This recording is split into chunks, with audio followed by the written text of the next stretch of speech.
World site day, विश्व दृश्य दिवस, जैसा कि अक्टूबर के दूसरे बृहस्पतिवार को, गुरुवार को हर वर्ष मनाया जाता है। आज विश्व आयुर्वेद मिशन के द्वारा आयोजित इस विशेष वेबिनार में मैं आप सभी का हार्दिक स्वागत, वंदन, अभिनंदन करता हूं। जैसा कि इस बार का जो थीम है रखा गया लव योर आइज, और हमें अपनी आंखों से उतना ही प्रेम करना चाहिए, उतना ही केयर करना चाहिए जितना हम अपने शरीर का करते हैं। तो बहुत ही महत्वपूर्ण अंग है हमारे शरीर का। और हमारे साथ इस विशेष वेबिनार में चर्चा करने के लिए नेत्र रोगों से जुड़े हुए विशेषज्ञ जुड़े हुए हैं, और मैं बहुत बहुत स्वागत करता हूं इस कार्यक्रम में। Sir doctor Riju Agarwal sir, associate professor and head department of शल्यक्रिया, चौधरी ब्रह्म प्रकाश आयुर्वेद चरक संस्थान, न्यू दिल्ली से हमारे साथ जुड़े हुए हैं। आप सभी लोगों का बहुत बहुत स्वागत है। और जो लोग भी इस कार्यक्रम में जुड़े हुए हैं या बाद में भी इस कार्यक्रम को रिकॉर्डेड देखेंगे, आप सभी लोगों का इस कार्यक्रम में जुड़ने के लिए बहुत बहुत स्वागत है, वंदन है, अभिनंदन। साथ साथ में हमारे साथ जुड़े हैं डॉक्टर रिजू अग्रवाल। आप बरेली के स्नातक हैं और साथ साथ में आपने पोस्ट ग्रेजुएशन करने के बाद आप आज दिल्ली में बहुत अच्छा चिकित्सकीय कार्य कर रहे हैं। तो इसलिए मैं आपका भी बहुत सम्मान करता हूं, अभिनंदन करता हूं इस कार्यक्रम में। कहना चाहूंगा कि नेत्र के संदर्भ में ये बहुत ही प्रसन्नता का विषय है कि सुश्रुत की जब हम बात करते हैं, हमारी भारतीय संस्कृति और सभ्यता की बात करते हैं, क्योंकि हम यहाँ पर किसी विधा के चिकित्सक बाद में हैं, पहले हम भारतीय हैं। और भारतीय होने के नाते ये हमारा गौरव है कि हमारे चिकित्सा विज्ञान में, हमारे साहित्य में, हमारे लिटरेचर में जो डिस्क्रिप्शन किया गया है, चाहे वो यंत्र की बात करें, चाहे हम शस्त्र की बात करें, चाहे हम ये षड सप्तति विकाराणाम येषाम संग्रह कीर्तन, 76 प्रकार के नेत्र रोगों का वर्णन हमारे आयुर्वेदिक संहिताओं में किया गया है। और जान के आपको बड़ी प्रसन्नता होगी कि जब हम देखते हैं कि फेको टेक्नोलॉजी से हमारे प्रोफेसर कमल जी सिंह साहब जब ऑपरेशन करते हैं, तो जो इंसिजन लगाने का जो पॉइंट बताया गया है, आचार्य सुश्रुत ने जहां पर इंसिजन लगाने के बारे में जिक्र किया है, आज फेको टेक्नोलॉजी में एग्जैक्टली वहीं पर इंसिजन लगाया जाता है। और उस टेक्नोलॉजी का डिस्क्रिप्शन उस समय किया आपके कैटरेक्ट के ऑपरेशन के बारे में। तो ये आपको बड़ी प्रसन्नता होना चाहिए कि हमारा भारतीय विज्ञान कितना विकसित था। और ये हमारे लिए भारतीय गौरव की बात है कि ये चिकित्सा विज्ञान आज नई दिशा में चल रहा है और इस गौरवशाली परंपरा के हम लोग वाहक हैं। तो बहुत बहुत धन्यवाद हमारे अतिथियों को, वो इसके बारे में अपने विचार रखेंगे। चूंकि इस प्लेटफॉर्म पर करीब 40,000 चिकित्सक आपके जुड़े हुए हैं और साथ साथ में इस प्लेटफॉर्म से कम लाखों लोगों के पास, ये जन सामान्य के पास आपकी बात पहुंचेगी। तो मैं चाहता हूं कि कुछ ऐसी टिप्स दिया जाए जो कि जन सामान्य के लिए लाभकारी हो, जिससे कि इस नेत्र रोग जैसी भयावह बीमारी से हम लोग अपने आप को बचा सकें। आप देखते हैं कि अभी मैं एक चर्चा कर रहा था किसी कार्यक्रम में, तो सहजन के ऊपर बात हुई। सहजन की पत्ती का जहां नाइट ब्लाइंडनेस बहुत प्रोन होता है, उन ट्राइबल्स में सहजन की पत्ती का जो है पीस करके चटनी बना करके लोगों को खिलाने के लिए दिया गया। जब देखा गया तो सहजन की पत्ती के अंदर दूध से अधिक कैल्शियम, केला से अधिक आयरन और गाजर से अधिक विटामिन ए, ये सारी चीजें मिली। तो ये ट्रेडिशनल फूड्स है जो कि उस परंपरा में हम लोग प्रयोग कर सकते हैं। ये सारी चीजें हमको अपने व्यवहार में लाने का प्रयास करना चाहिए। इन्हीं शब्दों के साथ मैं डॉक्टर अवनीश पांडे से आग्रह करूंगा कि हमारे आज के अतिथि को आप जो है आमंत्रित करें और वो कार्यक्रम में अपनी बातें रखें। डॉक्टर अवनीश पांडे जी, हमारे अंतिम वक्ता डॉक्टर रिजू अग्रवाल को आमंत्रित करें कि वो अपने विचार रखें। साथ साथ में आयुर्वेद की कुछ औषधियां जो कि सामान्य रूप से जन सामान्य में लाभकारी हो सकती हैं, उनको हम कैसे प्रयोग कर सकते हैं। यद्यपि किसी भी औषधि का प्रयोग बिना चिकित्सकीय परामर्श के नहीं लेना चाहिए, लेकिन जहां तक त्रिफला चूर्ण का सवाल है, घर घर में हरड़, बहेड़ा, आंवला, ये सामान हमारे फूड्स हैं। इन फूड्स को हम कैसे प्रमोट करें, ये सारी चीजें हमारे लिए बहुत आवश्यक है। इसको बताने के लिए मैं आमंत्रित करता हूं डॉक्टर रिजू अग्रवाल को।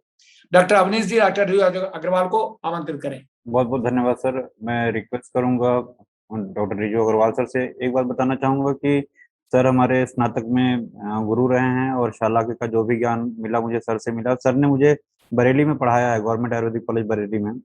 और आपने और आपकी वाइफ है हमारी ma'am doctor Manju Agarwal ma'am, शल्य में हैं। आप दोनों का मार्गदर्शन हमेशा मिलता रहता है। और सर स्नातक का तो मुझे नहीं पता, सर का post graduation government Rajiv Gandhi PG ayurvedic college Kaprola से है।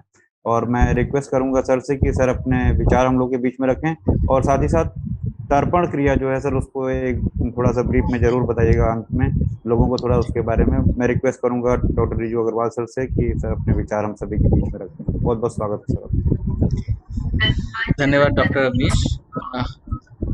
मैं पहले सभी को, जो गुरुतुल्य professor M.K. Singh, professor Kamaljeet Singh, professor G.S. Tomar sir, professor P.K. Singh sir और अवनीश और प्रोफेसर करतार सिंह धीमान सर, तो जैसा अवनीश ने बताया कि वो मेरा शिष्य रह चुका है और धीमान सर का मैं शिष्य रह चुका हूँ, तो ये एक चेन है जो आगे चलती रहती है। और ये बहुत सौभाग्य है हम लोगों का कि हमें ऐसे गुरु मिले और ऐसे शिष्य मिले जो इस परंपरा को निभा रहे हैं। तो सबसे पहले मेरा जो उद्बोधन है उसको मैं 3 पार्ट में डिवाइड करता हूँ। पहला कि जनरल पब्लिक की बात करें तो जब जो आई डिजीजेस हैं उसको हम 3 पार्ट में डिवाइड करते हैं। चाइल्डहुड डिजीजेस, जो डिजीजेस यंगस्टर्स में होती हैं, और एक ओल्ड एज डिजीजेस होती हैं। तो जो हम प्रैक्टिस में देखते हैं कि कहीं ना कहीं आइज़ को लेकर हम लोग इग्नोरेंट हैं, हम लोग उसको इतना सीरियसली नहीं लेते, जबकि आचार्य वाग्भट ने बताया है कि मनुष्य को पूरी जिंदगी आईज पे ही उसकी रक्षा के लिए काम करना चाहिए, अपने विजन को इम्प्रूव करने के लिए, आईज की प्रोटेक्शन के लिए काम करना चाहिए। और आयुर्वेद का जो स्वास्थ्य रक्षणम जो एक एस्पेक्ट है, या आई केयर जो एस्पेक्ट है, वो एक इसको यूनिकनेस देता है। तो जब हम बच्चे की बात करते हैं तो बहुत दुख होता है जब कोई पेशेंट है जो एक एम्ब्लायोपिक आई लेके आता है और उसको बचपन में चश्मा लगना था उसके दोनों आईज में, और डिफरेंस था, रिफ्रैक्टिव एरर थी कोई, और शुरू में ध्यान नहीं दिया गया और उसको या तो एम्ब्लायोपिया हो गया, या फिर उसको स्क्विंट हो गया, या फिर उसको परमानेंटली जो है उसको कोई रिफ्रैक्टिव एरर है। इवन हमारे मेरे एक्सपीरियंस में ऐसे ऐसे लोग आए हैं कि 20-20 साल रिफ्रैक्टिव एरर हो गई है, पेशेंट का विजन 5/60 है, 3/60 है, 6/36 है, और वो लोग अननोटिस्ड हैं कि उनको रिफ्रैक्टिव एरर है। तो ये इस प्लेटफॉर्म के माध्यम से मेरी रिक्वेस्ट है सभी पेरेंट्स से और सभी जो भी लोग इस कार्यक्रम में जुड़ रहे हैं कि अपने बच्चों को और अपने आप को जरूर देखें कि आपको आईज में नॉर्मल जितना सबको दिख रहा है, ये हमें अपनी सराउंडिंग से पता लग जाता है कि कोई चीज़ किसी दूसरे को दिख रही है, या किसी को बार बार हेडेक हो रही है, बार बार प्रॉब्लम हो रही है, और वो उसको इग्नोर कर रहा है। क्योंकि देखिए, माँ बाप को भी कई बार टीचर्स बताते हैं कि ये बच्चा जो है इसको प्रॉब्लम है, इसको दिखाइए। तो अपनी ऑब्जर्वेशन हमें बढ़ाने की ज़रूरत है ताकि हम जल्दी से जल्दी और समय पर उसका इलाज कर पाएँ, ताकि और कॉम्प्लिकेशन ना हो। जैसा कि सबको पता है कि 4 में से 3 जो रोगी हैं या जो ब्लाइंडनेस है वो प्रिवेंटेबल ब्लाइंडनेस है, यानी उसको प्रिवेंट करा जा सकता है। 4 में से 3 कितनी हाई परसेंटेज है, लेकिन हम उसको नहीं कर पाते हैं क्योंकि हम ध्यान नहीं दे पाते हैं। तो इसलिए हमें हर एक जो भी हमारे बच्चे हैं या हमारे साथ जो लोग रह रहे हैं, हमें इस पे ध्यान देना चाहिए। तो जो वर्ल्ड साइट डे का इस बार का जो थीम है वो है लव योर आईज। तो हमें अपनी आंखों से प्यार करना चाहिए, और यही आचार्य वाग्भट ने हमारे को बोला है। हमारे जो भी आचार्य हैं उन्होंने यही बोला है कि भाई अपनी आईज के लिए आपको सजग रहना है और उनकी प्रोटेक्शन के लिए काम करना है। जैसे अभी क्या है कि जो भी बेस्ट ट्रीटमेंट अवेलेबल होता है उसको आदमी नहीं लेता है और दूसरे अल्टरनेटिव चीज़ों को ध्यान देता है। जैसे कैटरेक्ट की ही बात है, तो कैटरेक्ट में ये सब सर्वविदित है कि कैटरेक्ट सर्जरी एक बेस्ट ऑप्शन है, बट फिर भी पेशेंट जो है उसको अवॉइड करने के लिए डिफरेंट जो है डॉक्टर्स पे जाता है, केमिस्ट पे जाता है कि किसी तरीके से मेरी सर्जरी अवॉइड हो जाए। तो वो सर्जरी तो अवॉइड होगी नहीं, वो तो एक कंटिन्यूस प्रोसेस है, प्रोग्रेसिव प्रोसेस है, वो तो होगा ही होगा। तो इसलिए उसके चक्कर में वो और ज़्यादा कॉम्प्लिकेशंस क्रिएट कर लेता है अपनी लाइफ में। तो जो भी जिसका ट्रीटमेंट है, इसलिए कहते हैं कि जो ओल्ड एज हैं या अबव 45 हैं, या जिनको डायबिटीज़ है, जिनको हाइपरटेंशन है, जिनको ऑलरेडी ग्लूकोमा डायग्नोस्टिड है, या जिसको मायोपिया है या प्रोग्रेसिव मायोपिया है, जिसको कंप्यूटर विजन सिंड्रोम है, वो लोग कंटिन्यूसली 1 साल में कम से कम 1 बार तो चिकित्सक को दिखाएं, ताकि समय पर जो है डिजीज प्रोग्रेशन पर पकड़ में आए और उस तरीके से उसका इलाज हो पाए, या उसको जो है उसका ट्रीटमेंट हो पाए। तो इसी तरीके से जो मैं अब आज विषय प्रस्तुत करूंगा वो कंप्यूटर विजन सिंड्रोम है, और ये डिजिटल ईरा है। और डिजिटल ईरा में हमारे यहाँ आयुर्वेद में बताया है कि जो सूक्ष्म निरीक्षणाद है, यानी कि जो ज़्यादा टाइम तक पास की चीज़ें देखना है, उससे नेत्र रोग हो जाते हैं। और जो हम डिजिटल स्क्रीन यूज़ कर रहे हैं, और जो हम बहुत ज़्यादा घर पे रह रहे हैं, आउटडोर एक्टिविटीज़ कम हो गई हैं, डिस्टेंस घर छोटे होते जा रहे हैं, सनलाइट कम होती जा रही है, उससे क्या हो रहा है, उससे बेसिकली हम धीरे धीरे या तो मायोपिया की तरफ बढ़ रहे हैं, या फिर हम कंप्यूटर विजन सिंड्रोम की तरफ बढ़ रहे हैं। तो कंप्यूटर विजन सिंड्रोम में बहुत सारी सबको पता ही है, और ऑलरेडी सभी वक्ताओं ने उस पर डिस्कशन करा है। मैं सिर्फ ज़्यादा टाइम ना लेते हुए एक मैंने एब्रीवेशन बनाया है कंप्यूटर विजन सिंड्रोम के लिए, जो है Ayurveda is the treatment for computer vision syndrome. तो ए से हम उसको टेक अ ब्रेक। आप जैसे 20-20 रूल है, हर 20 मिनट में 20 सेकंड के लिए 20 फीट या 20 मीटर या कुछ भी नहीं है, आपके पास बहुत कम स्पेस है, तो आप 20 सेकंड के लिए आंखें बंद कर लीजिए, तो वो आपके लिए एक ब्रेक का काम करेगा। हर आधे घंटे में 1 घंटे में 5 मिनट का ब्रेक ले लीजिए। कंटिन्यूसली काम करने से हमारी जो है टीयर फिल्म जो है ड्राई हो जाती है और स्प्रेडिंग नहीं हो पाती, जिसकी वजह से कॉम्प्लिकेशंस होती हैं। Y is for yoga for eyes. तो योगा फॉर आइज में जैसे सर ने बताया, त्राटक बहुत अच्छा काम करता है, हमारा सूर्य नमस्कार बहुत अच्छा काम करता है, पामिंग एक्सरसाइजेज बहुत अच्छा काम करती हैं, कन्वर्जेंस एक्सरसाइजेज बहुत अच्छा काम करती हैं। तो ये हम कुछ इसको इस तरीके से डिज़ाइन करें कि ये it will become a part of our daily life. उसके बाद U is very important, understanding work ethics और work ergonomics। तो जब तक हम ये नहीं जानेंगे कि हम क्या चीज़ यूज़ कर रहे हैं, उसको हमें कैसे यूज़ करना है, तब तक हमें जो है तब तक वो चीज़ हमारे लिए सुटेबल नहीं है। तो जैसे स्क्रीन आपकी 1 हाथ की दूरी पे होनी चाहिए, लेट के आपको यूज़, सबको सब कुछ पता है, बेसिकली इग्नोरेंट होके हम उन चीज़ों को भूल जाते हैं।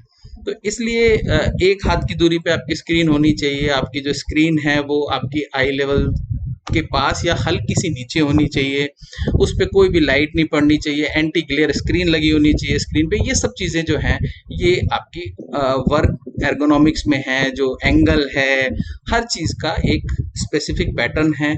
जो भी लोग इंटरनेट से जुड़े हुए हैं वो एक बार कंप्यूटर वर्क एर्गोनॉमिक्स को देख लें, उससे उनको बहुत आराम से पता लगता है कि क्या क्या करना चाहिए और क्या क्या प्रिकॉशंस हमें लेनी चाहिए। 1 घंटे पहले हमारे को जो है कोई भी गैजेट सोने से 1 घंटा पहले हमें यूज़ नहीं करना चाहिए। R is for regimen. Ayurveda में AYU and then R is for regimen. Regimen में यही है कि आपको जब आप कोई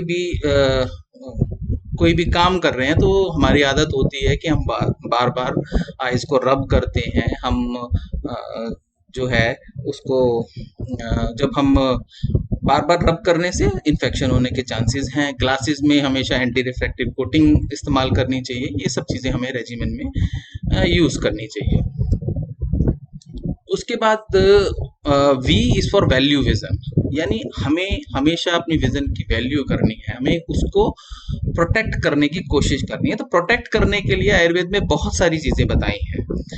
जैसे कि जो हमारी जो दिनचर्या है उसमें उन्होंने गंडूश के बारे में बताया है, नस्से के बारे में बताया है, अंजन के बारे में बताया है। तो ये सब चीजें हमको अपने लाइफस्टाइल में लेके आनी है। जैसे कि धीमान सर हैं, मैं 20-25 साल से तो ऑब्जर्व कर रहा हूँ उनको ऑलमोस्ट। तो वो कंटिन्यूअसली उनका एक नस्से का एक रूटीन है, डेली रूटीन है कि वो नस्से लेते ही लेते हैं। ठीक है, तो उससे क्या है कि हमें शुरू में नहीं पता लगता, लेकिन धीरे धीरे हमें बॉडी में इफेक्ट आता है। तो आपको अगर नस्से लेना है, उसमें कुछ बहुत ज़्यादा कोई मेहनत नहीं है।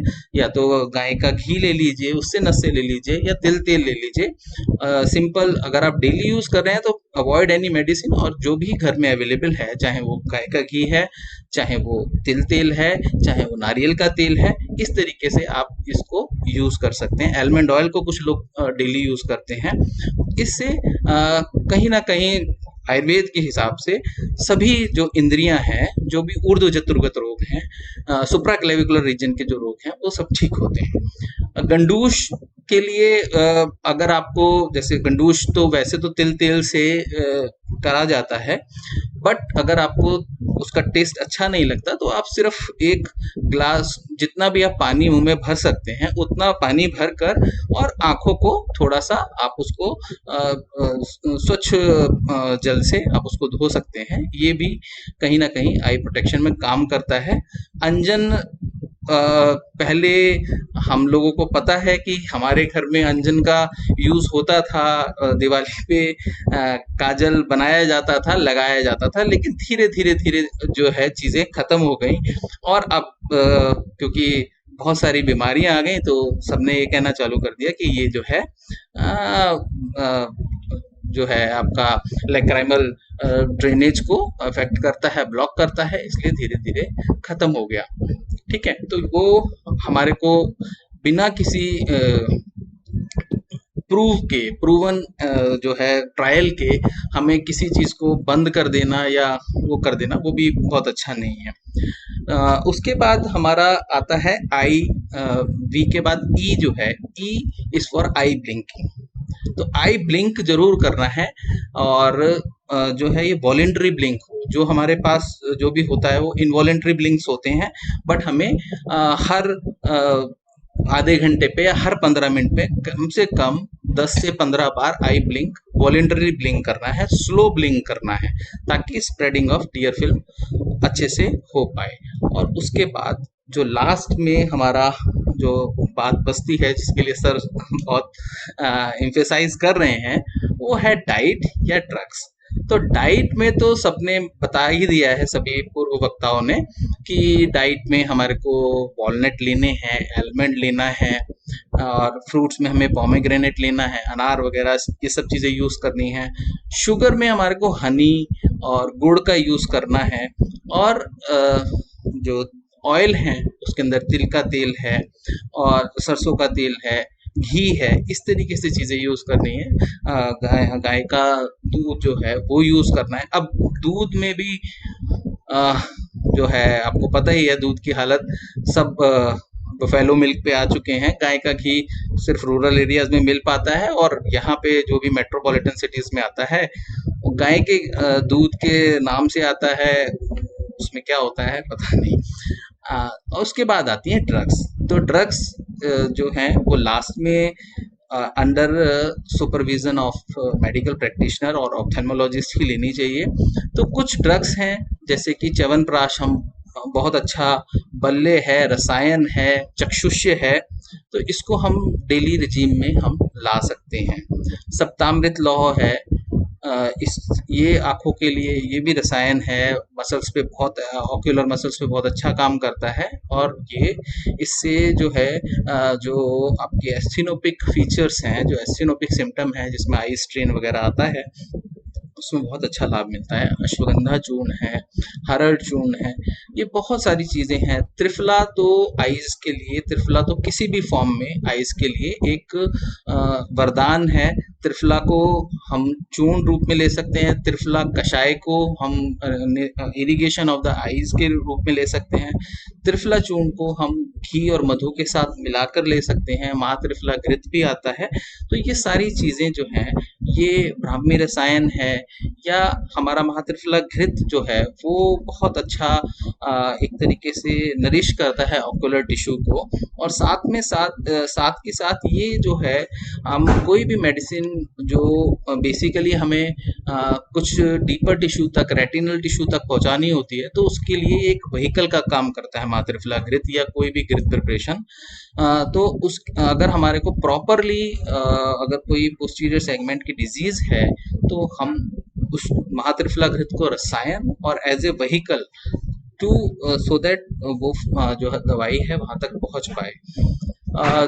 दूसरी जो हमारा एक आयुर्वेद में सबसे बड़ा जो एक ऑक्यूलर थेरेपेटिक्स का जो एक चैप्टर है जिसको हम क्रियाकल्प बोलते हैं, तो डॉक्टर अवनीश ने बोला कि तर्पण जरूर बताएं। तो तर्पण जो एक 7 तरीके के क्रियाकल्प बताए, उसमें तर्पण एक विशेष स्थान रखता है। बाकी आश्चोतन, विडालक, पिंडी, ये सब चीज़ें बताई हैं। तो कुछ इसमें से ऐसी प्रोसीजर है जिसको हम क्रोनिक डिजीजेज में यूज़ करते हैं, और कुछ जो जैसे आश्चोतन वगैरह है, ये सब एक्यूट कंडीशंस में, ऑक्यूलर कंडीशंस में यूज़ करा जाता है। तर्पण बेसिकली क्योंकि तर्पण पे बहुत ज़्यादा एक तो इफ़ेक्टिव ट्रीटमेंट है, और दूसरा इसका जो लोगों के अंदर पॉपुलैरिटी है वो काफ़ी है, और लोग ये भी सोचते हैं कि इससे काफ़ी चीज़ें ठीक होती हैं, और कुछ मायनों में ये बात सही भी है। तो तर्पण में क्या करते हैं कि बेसिकली एक उड़द के आटे की बाली बनाते हैं, दोनों आंखों के चारों तरफ पूरा घेरा बनाते हैं, और उसके बाद उस घेरे के अंदर एक जो गौघृत होता है, या फिर अगर मेडिकेटेड घी लेना चाहते हैं तो मेडिकेटेड घी, अदरवाइज सिंपल गौघृत से भी तर्पण करा जा सकता है। उसके अंदर सुकोष्ण, जितना भी आराम से, बहुत ज़्यादा गर्म नहीं होना चाहिए क्योंकि उससे प्रॉब्लम हो जाएगी, जितना थोड़ा हल्का गर्म करके उसको हम आइस में जो उड़द के आटे की पाली बनाई है उसके अंदर डालते हैं। पेशेंट को ब्लिंक करने को बोलते हैं, और उसको हम लगभग उसकी डोज अकॉर्डिंग टू डिजीजेस है, लेकिन मैक्सिमम जो जनरल प्रैक्टिस में जो यूज़ करते हैं वो 15 से 20 मिनट तक हम तर्पण को यूज़ करते हैं। उसके जब घी ठंडा हो जाए या ऐसा लगे कि उसकी जो टेम्परेचर है वो मेंटेन नहीं हो रहा, तो उसको थोड़ा मतलब दूसरा भी एक रिजर्व घी हम रखते हैं, जिससे कि उसको हम चेंज कर देते हैं घी को टू मेंटेन द टेम्परेचर। और उसको फिर जो है घी को हम पाली को तोड़कर और घी को निकाल लेते हैं, और पेशेंट को थोड़ा मसाज देकर, नसें देकर, और उसको जो है उसको 1 दिन तक कोई भी सूर्य की किरण वगैरह, मतलब धूप वगैरह से बचाना होता है। और अच्छा होता है कि अगर हम पेशेंट को इसको एडमिट करके करें, ताकि उसको एक्सटर्नल एनवायरनमेंट से कोई भी प्रॉब्लम ना हो। और ये रेटिनल डिजीजेस में, मायोपिया में, हाइपरमेट्रोपिया में बहुत अच्छा काम करती है। तो इसको जो है हमें डेली प्रैक्टिस में यूज़ करना चाहिए। तो इसी उस पे डिफरेंट जैसे ग्लूकोमा है, ग्लूकोमा में पेशेंट को अगर एंगल क्लोजर है तो ठीक है, पेशेंट को पता लग जाएगा, but glaucoma is a silent killer of vision, तो वो क्या करेगा, धीरे धीरे आपके विजन को खराब कर देगा। तो ग्लूकोमा के लिए भी जो ग्लूकोमा के 2 बेसिकली फीचर्स हैं। तो एक पार्ट तो है जिसमें कि प्रेशर राइज हो रहा है, और दूसरा पार्ट जो है उसमें जो न्यूरो प्रोटेक्शन है, न्यूरो प्रोटेक्शन वाला पार्ट जो है वो हम तर्पण के माध्यम से, अपने चक्षुष्य रसायन के माध्यम से बहुत अच्छे से ट्रीट करते हैं। और जहाँ तक बात है इंट्राऑक्यूलर प्रेशर मेंटेन करने की, वो हम जो आयुर्वेदिक जो एलोपैथिक मेडिसिन हैं, जो भी प्रेशर रिड्यूसिंग मेडिसिन हैं, उससे करते हैं। तो अगर हम इंटीग्रेशन ऑफ मेडिसिन या इंटीग्रेशन ऑफ द थेरेपीज करके चलें, सिस्टम की इंटीग्रेशन करके चलें, तो ज़रूर हम जो हमारा एक हमेशा गोल रहता है कि कम से कम लोग ब्लाइंड हों, कम से कम लोगों को जो है विजन प्रॉब्लम हो, और ज़्यादा से ज़्यादा लोगों को हम ठीक कर पाएँ, तो उस लक्ष्य को हम जल्दी अचीव करेंगे। और इसी शब्दों के साथ आपने मुझे बुलाया, बहुत-बहुत धन्यवाद। Thank you. बहुत बहुत धन्यवाद डॉक्टर रिजू अग्रवाल। आपने बहुत सही शब्दों में एक जीवन शैली के बारे में आपने चर्चा की। ये बहुत ही महत्वपूर्ण है। सारंगर संहिता में, जो कि 16वीं सेंचुरी में सारंगर ने एक बहुत अच्छी चीज कही कि बाल्यम वृद्धिम छविर मेधा त्वक दृष्टि शुक्र विक्रमौ और बुद्धि कर्मेन्द्रियश्चेतौ जीवितम दस्तु वर्षे। He has described biology of a particular factor in each decade of the life. 1 से 10 साल में बाल्य कॉर्पुलेंस, दैट इज चाइल्डहुडनेस, देन सेकंड में ग्रोथ 21 से 11 से 21, और उसके बाद में वृद्धि, छवि कॉम्प्लेक्शन, चौथे में मेधा इंटेलेक्ट, और 5वें में दृष्टि। तो दृष्टि का जो विजन का लॉस होता है वो 5th डिकेड में आपका हो रहा है। उस 5th डिकेड में ही has recommended triphala and Jyotishmati to maintain the vision of the individual. 16th century में उन्होंने हाईलाइट किया कि किसी भी व्यक्ति को 50 साल से 60 साल की उम्र के बीच में जो विजन का लॉस होता है, आई पे लोड पड़ता है, तो ऐसी कंडीशन में हमको त्रिफला और ज्योतिष्मति का प्रयोग करना चाहिए। आपने गंडूस के बारे में चर्चा की। आपने देखा कि कोरोना कालखंड में गंडूस और नेति के बारे में, नस्य के बारे में चर्चा की गई, because there 2 routes are the basic routes for the COVID infection. तो हम नेजल म्यूकस मेम्ब्रेन के बैरियर को स्ट्रॉन्ग करने के लिए नस्य करते हैं, और आपकी गंडूस का धारण करना, कबल धारण करना, हम mucous membrane of the mouth की स्ट्रॉन्ग करते हैं। तीसरी इंपॉर्टेंट चीज बात आपने कही कि महात्रिफला घृत। तो त्रिफला के लिए कहा है, त्रिफला में मेन मेडिसिन आपकी होती है हरितकी, हरड़, बहेड़ा और आंवला। और हरितकी के लिए कहा गया है कि हरितकी मनुष्याणाम माते वेत कारणी कदाचित कुप्पिते माता नोदरस्ता हरितकी। हरितकी जो हरड़ होती है वो माँ से भी ज्यादा हितकारी है। कभी माँ क्रुद्ध हो सकती है, लेकिन उधर में गई हुई हरितकी कभी क्रुद्ध नहीं हो सकती। It is suppose to be best medication. आंवला को हमारे व्यवस्था कहा गया है। It stops process of the ageing process को आपको कम करता है। It is suppose to be one of the best antioxidant. और दूसरी बात, घृत का प्रयोग इसलिए किया गया कि घृत is suppose to be the barrier, जो आपका फैट सॉल्युबल होने की वजह से ब्लड ब्रेन बैरियर को क्रॉस करने वाली जो भी मेडिसिन है उसमें वेक्टर का काम करता है। तो बहुत ही महत्वपूर्ण चीज आपने कही। और नेत्र तर्पण और kriyakalp is suppose to be boon for the present community. It must be used in all now all the ayurvedic colleges are doing this thing. और ये एक डॉक्टर मुखोपाध्याय आपके काशी हिंदू विश्वविद्यालय में दादा जो इस पे काम कर रहे हैं, और साइंटिफिक इसके बारे में एवेल्युएशन हो रहा है, बड़ी बड़ी इंस्टीट्यूट्स में काम चल रहा है। तो मैं चाहता हूं कि जन सामान्य को भी पंचकर्म की तरह इसका भी प्रचार प्रसार किया जाए, डिस्ट्रिक्ट लेवल पर और सभी लेवल पर उपलब्धता हो। बहुत बहुत धन्यवाद आपके उद्बोधन के लिए। और आज में बहुत ही मुझे प्रसन्नता अनुभव हो रही है कि प्रोफेसर M.K. सिंह साहब और प्रोफेसर कमलजीत सिंह साहब जैसे व्यस्त चिकित्सकों ने आज इस कार्यक्रम में पूरा समय दिया, और ऐसी चीजें हमारे सामने रखी हमारे सभी वक्ताओं ने, जो कि जन सामान्य के लिए बहुत लाभकारी है। और एक ही बात सबने सभी के वक्तव्य में उभर के सामने आई कि we must not ignorant for the eye diseases. बच्चों से लेकर के युवा और वृद्धावस्था तक हमको लगातार नेत्र का हमें जांच कराते रहना चाहिए, केयर करना चाहिए। और ये भूल जाएं कि डॉक्टर लूटते हैं। डॉक्टर आपकी आंख को बचा करके आपको जीवन के उस रस को आनंद लेने के लिए, आपके जीवन को आनंदित करने के लिए तैयार रहते हैं। तो बहुत बड़ा श्रेय जाता है हमारे कमलजीत सिंह साहब को, M.K. सिंह साहब को, बेचारे कितने लोग आज अपने युवावस्था का आनंद ले रहे हैं, कितने लोगों की आंख की आपने रक्षा की है।